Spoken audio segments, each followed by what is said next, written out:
Hi there, it's Grace Hart here and welcome to Energetic Self-Defense.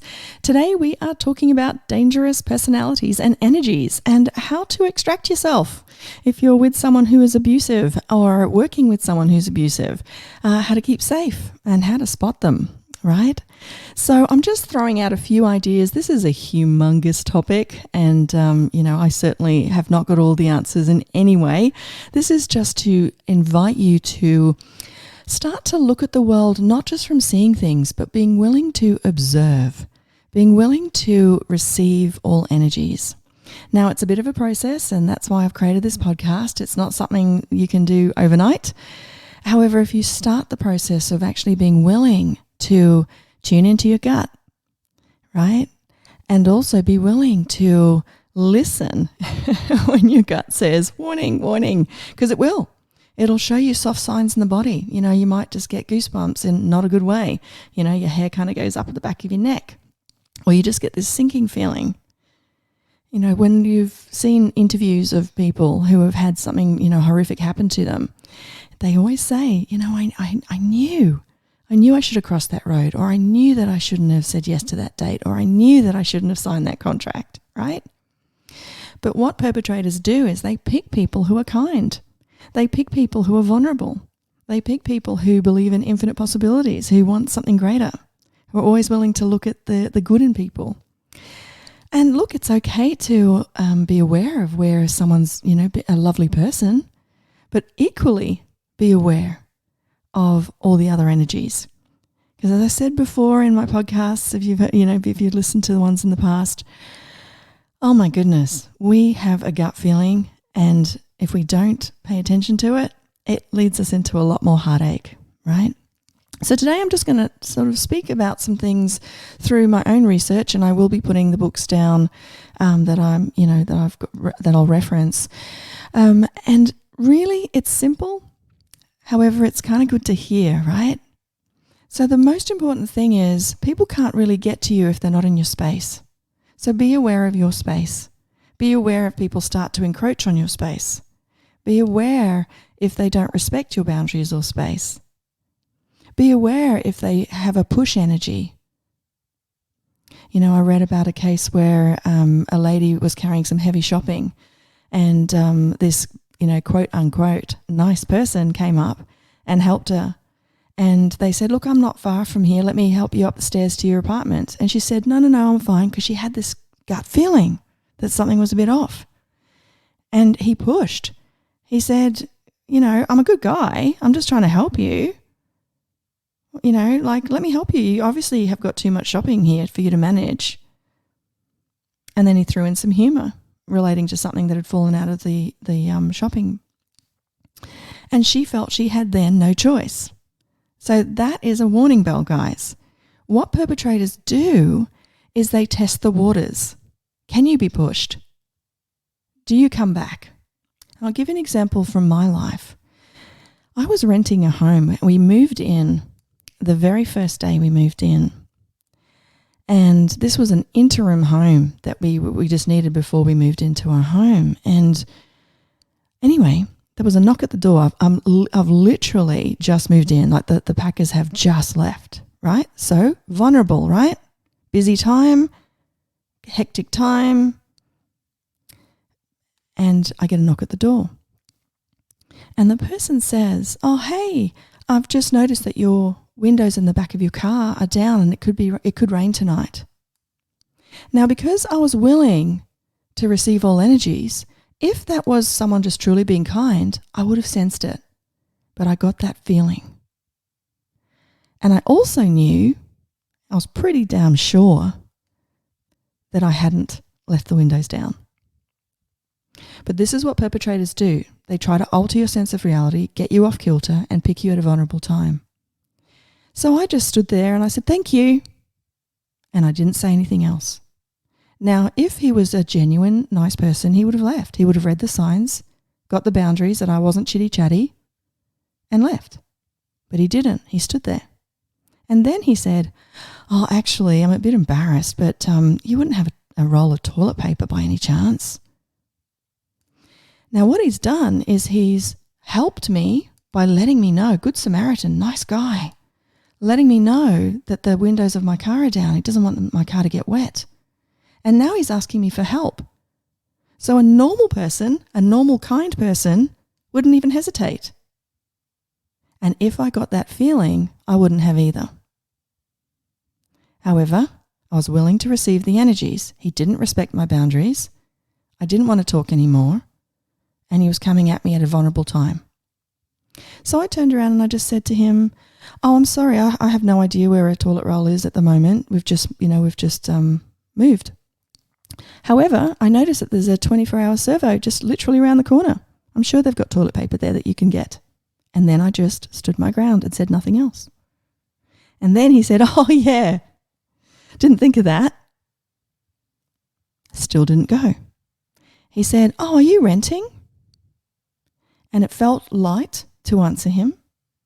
And I said yes. And he says, "Oh, I didn't realise this place was up for rent. Is it a 2 or 3 bedroom home?" And he starts to sort of lean forward.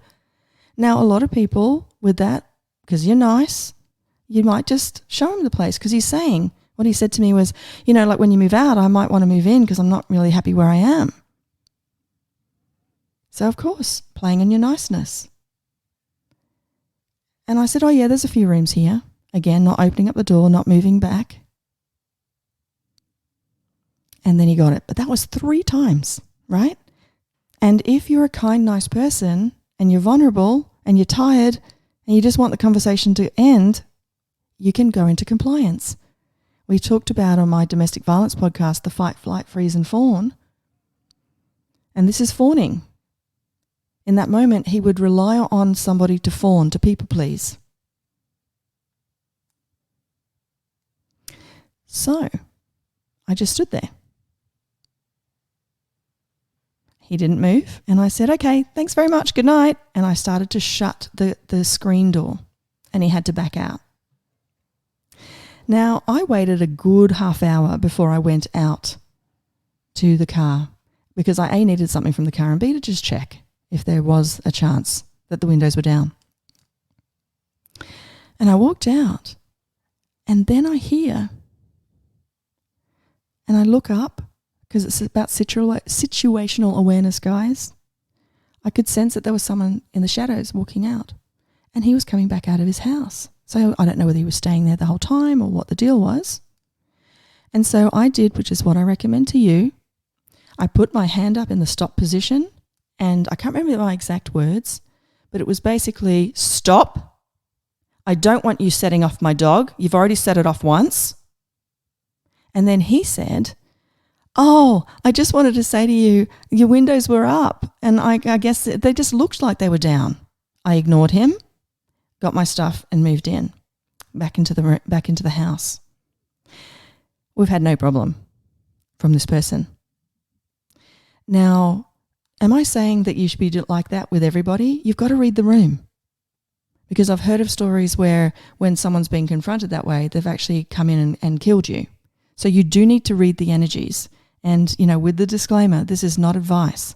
I'm just sharing information on what I've learnt and researched that has helped me. Now, I know 100% that this perpetrator is never going to bother me because I'm too hard to deal with. And that's another clue, guys. Perpetrators don't want people raising their voices, bringing alarm, bringing attention. When you're walking around, perpetrators look for passive walkers. They look for walkers that aren't really paying attention. They're looking for walkers that aren't attentive. They're either got headphones on or they're looking down at their mobile phone. They're looking for people who have their hands occupied, whether it's a phone or shopping or whatever. So always try to keep at least one hand free.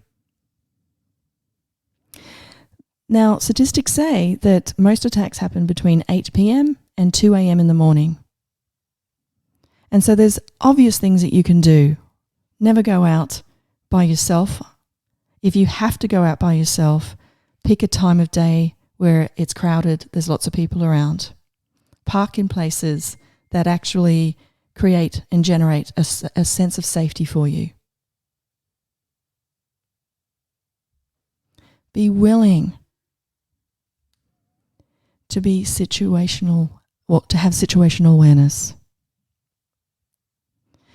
Now, as I said, these sort of people, they tend to pick vulnerable people at vulnerable times. So walking home alone down a dark alley, just moving into a house, for example, right? So it's your job to observe, not just see. Now, if that guy had come to my home and I was just in my normal, not really observing energies, not willing to be aware of my gut, I could have opened myself up to more engagement with this person. And interestingly enough, about 3 months later, they had police round to the home, and there was a very interesting thing of something being stolen and all sorts of things, because the police came to our door saying, hey, do you know about this? So this is where, if you are willing to see a perpetrator and look at them, and the energy is, I see you. So when I was speaking to that man, my energy wasn't distracted. My energy was very present, and I was bringing in energies, which we will get into later, because that's all about energetic self-defense, recognizing what energies are required to be safe. Sometimes it's bringing in the I'm going to kill you energy. It's going to bring in the push energy. It's going to bring in the fawn energy in a way that is conscious.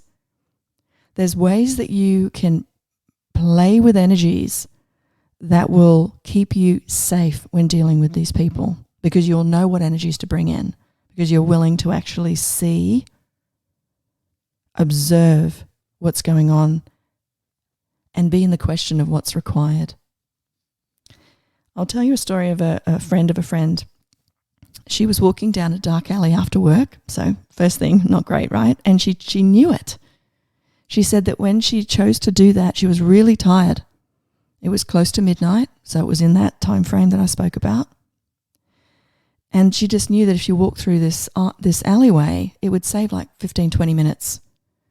And she was tired. So vulnerable, tired, exhausted, right? And she made a split decision that was against her knowing to walk down this. So she's walking down this alleyway, and as she walks down, she hears someone behind her, and she turns around and she gets this really bad feeling. And as she looks ahead, she sees 2 more people.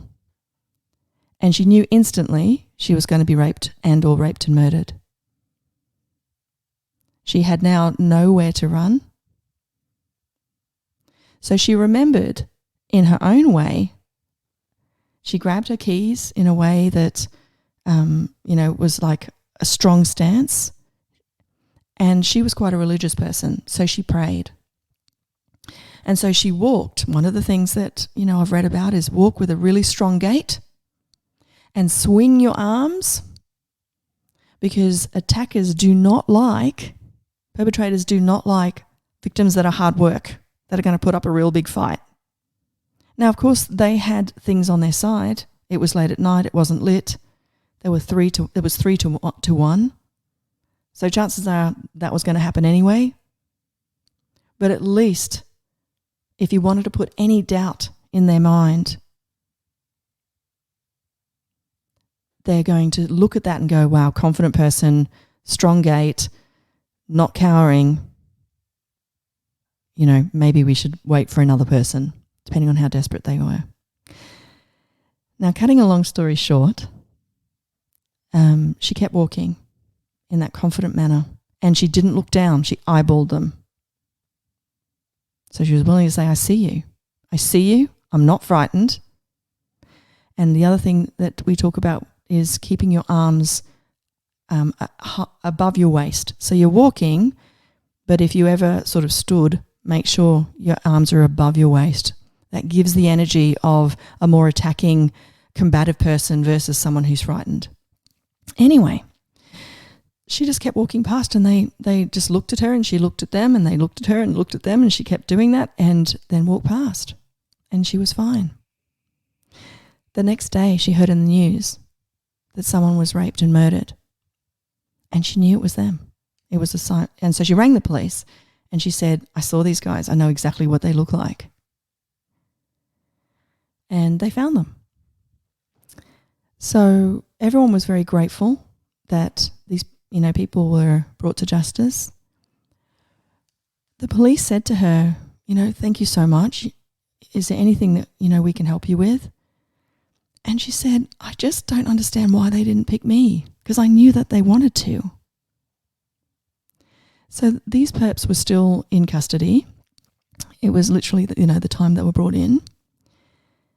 And so the police officer said, was there anyone else? And they all said, yeah, there was this girl, and they described this lady. And she said, why didn't you pick her? And the response was, well, she wasn't alone. Now that's where things got a little bit freaky, because she was alone. But she prayed to her religion, and I think it was Archangel Michael or something like that.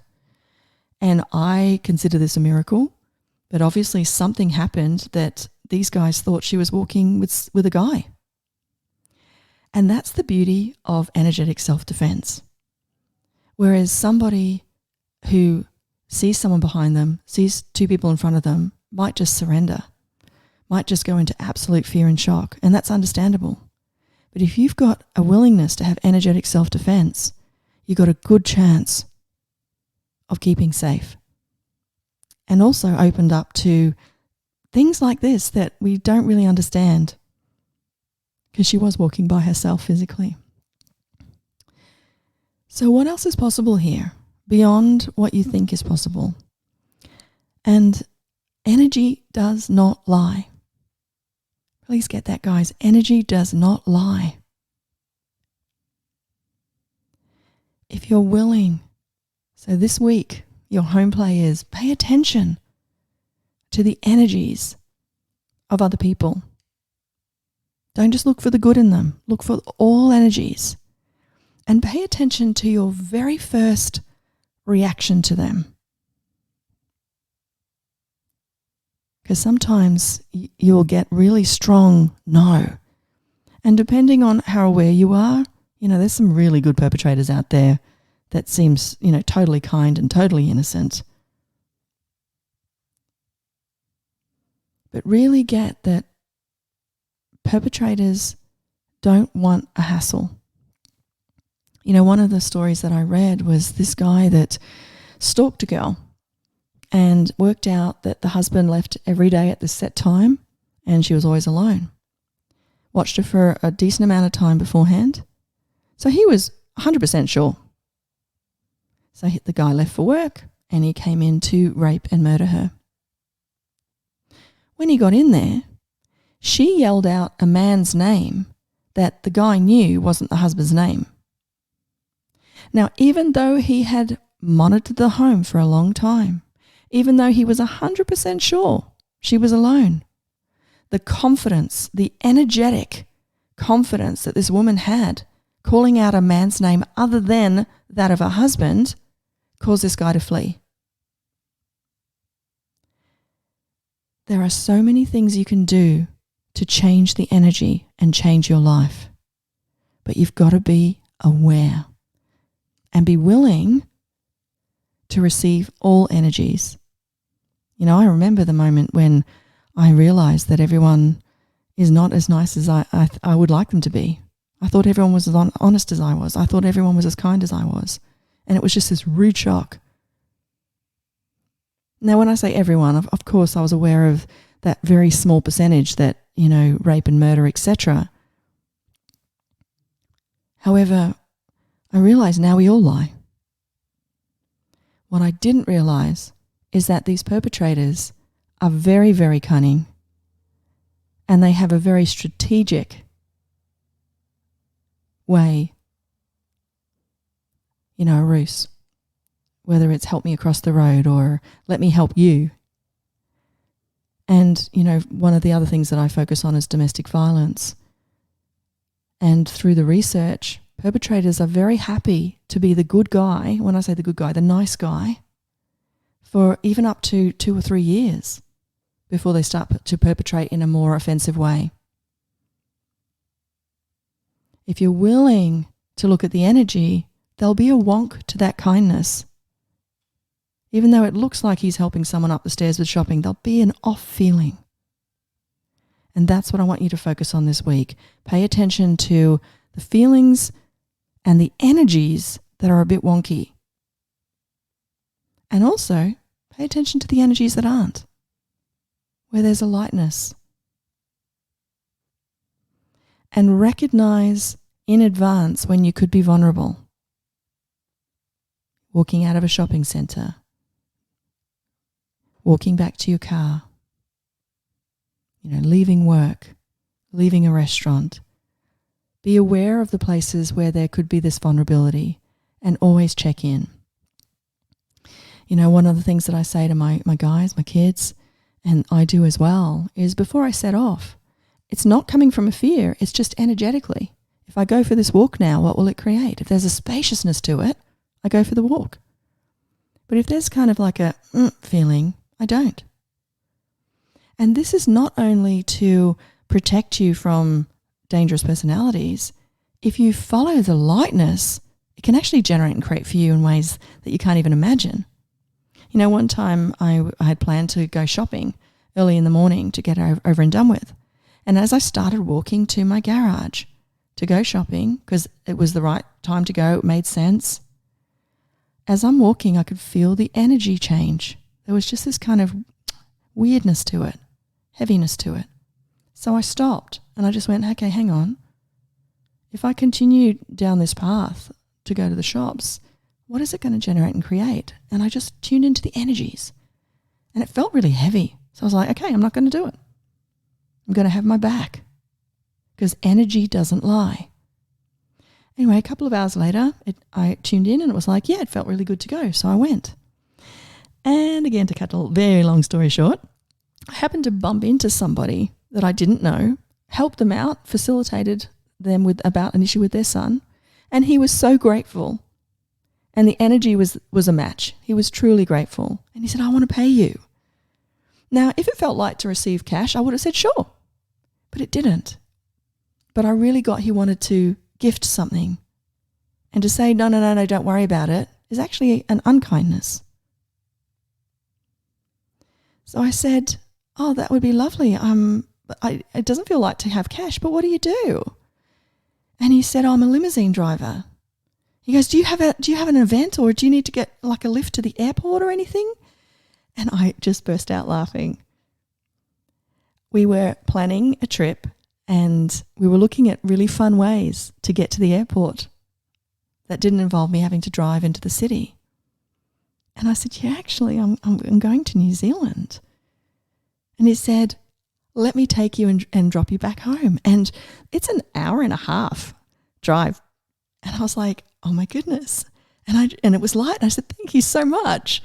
And so he was so happy and I was so happy. And we got a limousine ride to an event that we were going to, a very life-changing event. So energetic self-defense isn't just about recognizing the dangerous energies and the dangerous personalities. It's also about recognizing the energies that contribute to you, the energies that are generative and creative. And so that's the world I see. So guys, pay attention to those this week. Let me know how you go. If you want to get in contact with me, please find me at choosinggreater.com. All right, till next week, have a beautiful week. Pay attention to those energies and that gut feeling. Energy does not lie, guys. Remember that. Okay, take care. Bye.